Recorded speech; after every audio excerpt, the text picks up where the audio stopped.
Players, coaches, fans young and old from across the globe, welcome to the Week 4 recap show of the Bigs. As always, I'm your host, I'm your commissioner, and it is my goddamn honor to be here with you all to break down the greatest league in the world.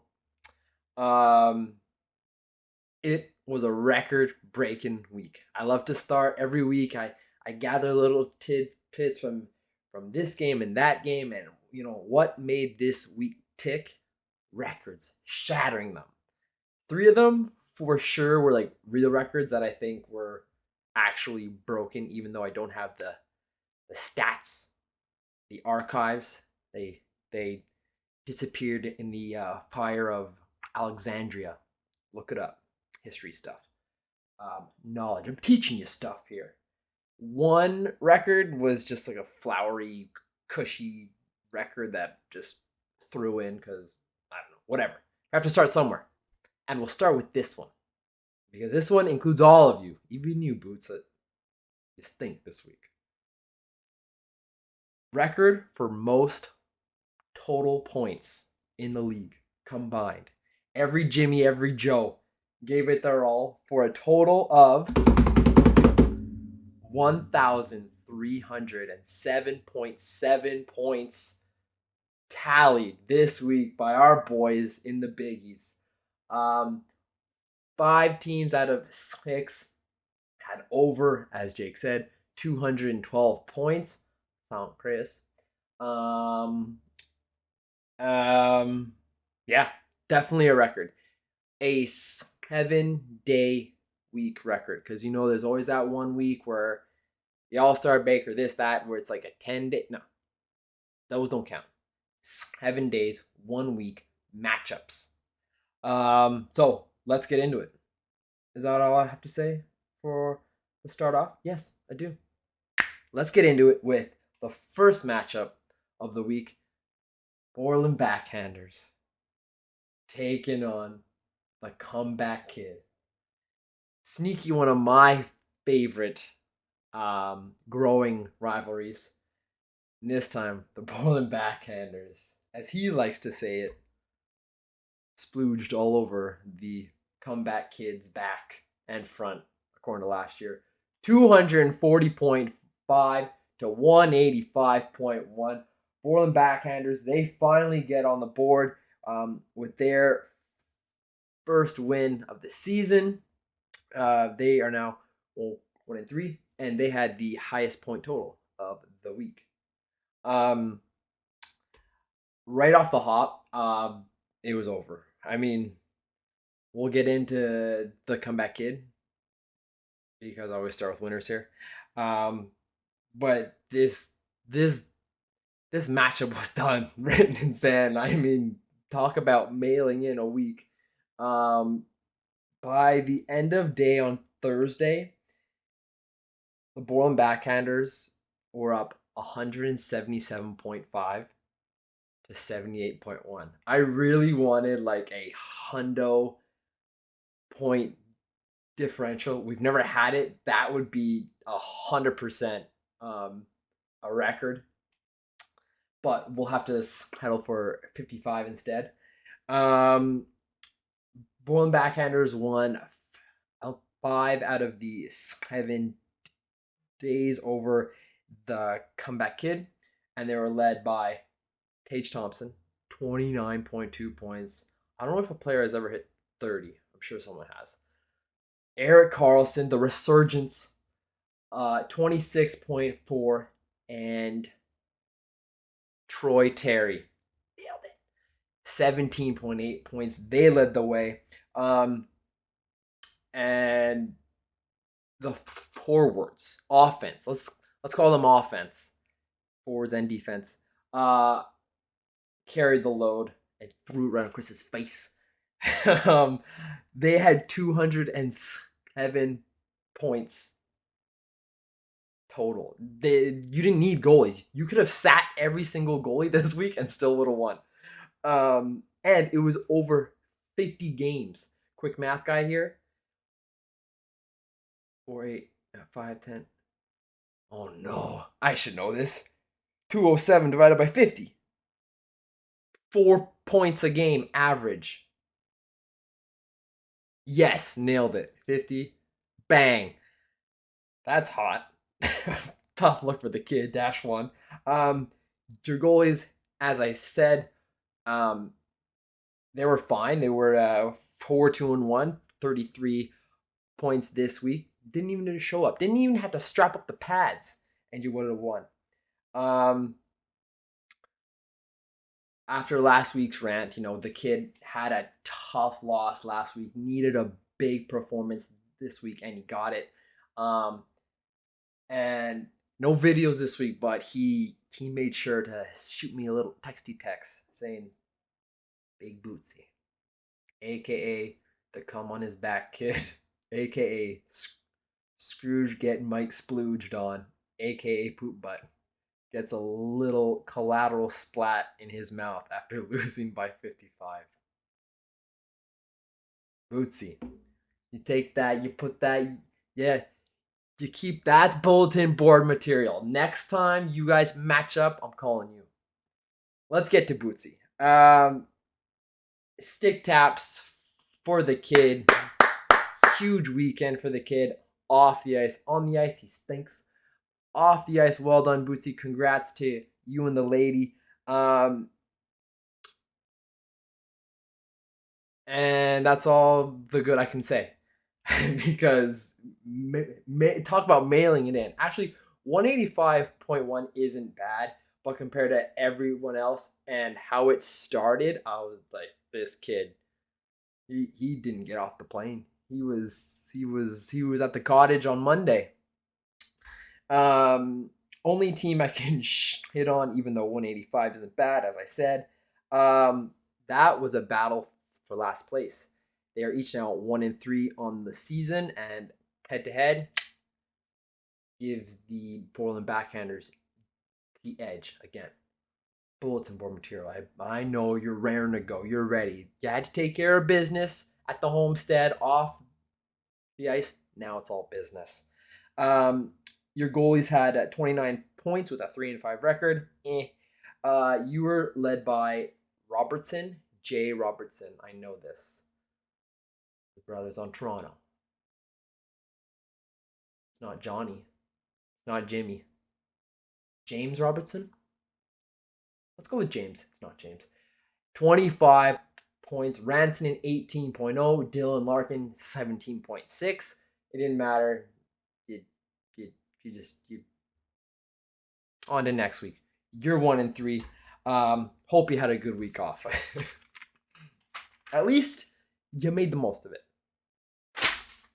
Sweep on next to your commish, Timmy Westside, taking on the Breakfast Club. This was the tightest race all week.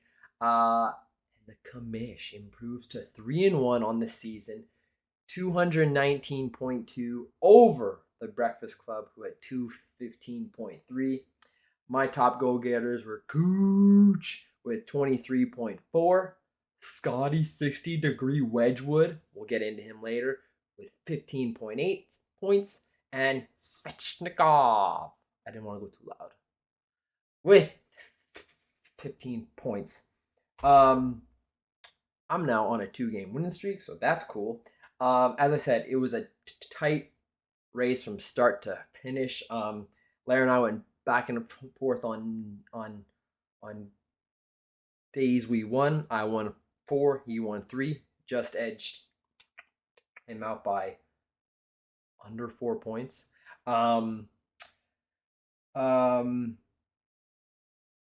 Highlighted by Tuesday's record-breaking day. It's in the book. I went off 83.5 points. Is it a record? So close. No spoilers. Lair put up 63.5 for a total of 147 points in one night. Talk about it. Going toe-to-toe. Punch, counter punch. That I'm sure is a record. Has to be. That's a record. Highlighted. Oh yeah. I want to shout out Scotty Wedgwood. My boy Jake Ottinger, goes down late Sunday. Next man up mentality. That's what I love about this fucking squad. Says, Coach, I'm ready. Put me in. Call him up from the minors. He gets me 2-0 record. He actually went 3-0. I didn't play him on Saturday against the Oilers because I'm a Muppet. But kudos to him. And he led the way for my goalies, who went 5-1 on the week. They win championships. And they tallied up 46.7 points. Well-rounded contributors, I felt. When my second and third top point go-getters are only 15 points, and I still had almost 220, you know that other guys were right behind them, stacking them up, getting wins, getting points. A team effort. Also, another tight game. Last week, I just edged out Honor. This week, just edged out Lair. In the last 3 weeks, I have a record of 2-1, and I have a points for and against differential of 0. So every game matters, every goal matters, every save matters. Lacompierre, once again, 215.3 points, consistent offense from this kid week in, week out. Always tough to lose when you put up 200 plus points.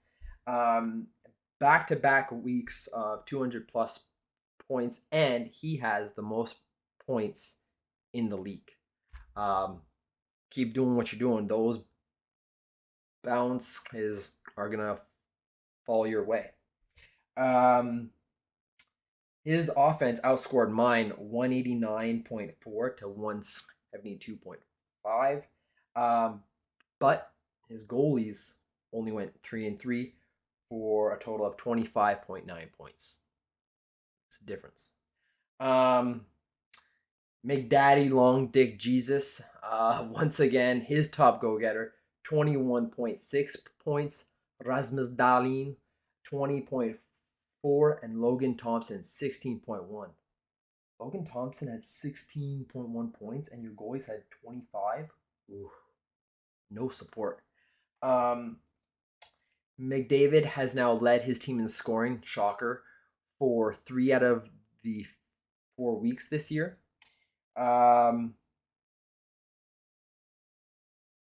Your big dogs have got to be big dogs in order for you to win. That's what they've been doing. Just a tough roll of the die. He now drops to 2-2, but it's a strong 2-2. Moving on to the last game of the week. Rubber Puckies, the champ, taking on Burt Macklin squad. And Rubber Puckies get back to winning ways, 235.3 points over the Burt Macklin squad, 212.3 points. The champ gets back to winning after losing last week. He's now 3-1 as well. It didn't start out that way, though. We were all kind of watching early on. Chris was taking a dirt nap, and Ken was not doing anything. And then Saturday happened. But leading up to Saturday, Jake had a lead of 167.5 to 139.6. That's a difference of 27.9 points. I put that as a record. It's in the notebook. Is it the biggest comeback? Probably not. It's a pillowy cotton candy kind of record, but it's a place holder. And given that he came back that much just on the weekend, I thought I got to give him the stick taps. Because Saturday, this is a real record. 85.7 points scored in one night for a team. That has to be a record. So that's in the record book too. Obviously, his offense led the way with 198 points, and it showed up in his top three, which were Aho, 20.0 points, Thomas Konechny, 17.6, and Nick Suzuki, 16.8. Three forwards, offense driving his plus to victory. His goalies, they did their part. Goalies can win you and lose you games dependent on how your offense does. So his just need to be okay, and okay they were. 4-2-1 on to week, 37.3 points. Anytime you're over 30 points, 35 for your goalies, they're doing their job. They're that's fine. Once again, have to shout out Got a motherfucking hat. 1-0-1 this week. Has yet to lose in regulation. I like damn apples. Moving on to Burt Macklin squad. Much as I had just said about the Breakfast Club, you got 212 points. What more do you want? You're 2-2. Strong 2-2 again. Just ran into a buzz saw. When you wake up to a loss, you just gotta kind of scratch your head, shrug your shoulders, and move on because you ran into the champ. He had two monster days, one with 50 points and one with 69 points. Nice. His offense led the way as well. Johnny T with 22.4 points, Leon Cologne Draisaitl with 21.4, and Rupe Hintz with 21.4 as well. The only player with a top three of 20 points or more. Your goalies sort of did their job. 3-2-1 with 27.7 points. You and Ken were like very. I have to sneeze. Too much cocaine. You and Ken were very close, as in like how you played out this week. Just his goalies were a little bit better. His offense was a little bit better. Them's the breaks. But I mean, every single one of us would sign up for, if you were to tell me, hey Timbo, this week I'll give you 212 points, and heading into the weekend, you're gonna be up by 27. Yep. Yep. Thanks. I'll take that. Thank you very much. Not good enough. Them's the breaks. That's all I've got for week 3, 4 in the books. Just a quick look ahead at week number 5 already. We're chugging along. We got a battle for number 1 ranked seed. 3-1 Timmy Westside takes on 3-1 champ Rubber Puckies.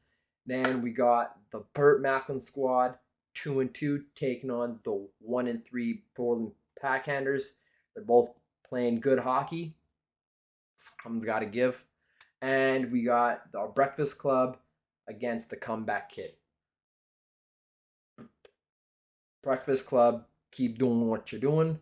Christoph, it's time to wake up and play some hockey. Honeymoon's over. Boop.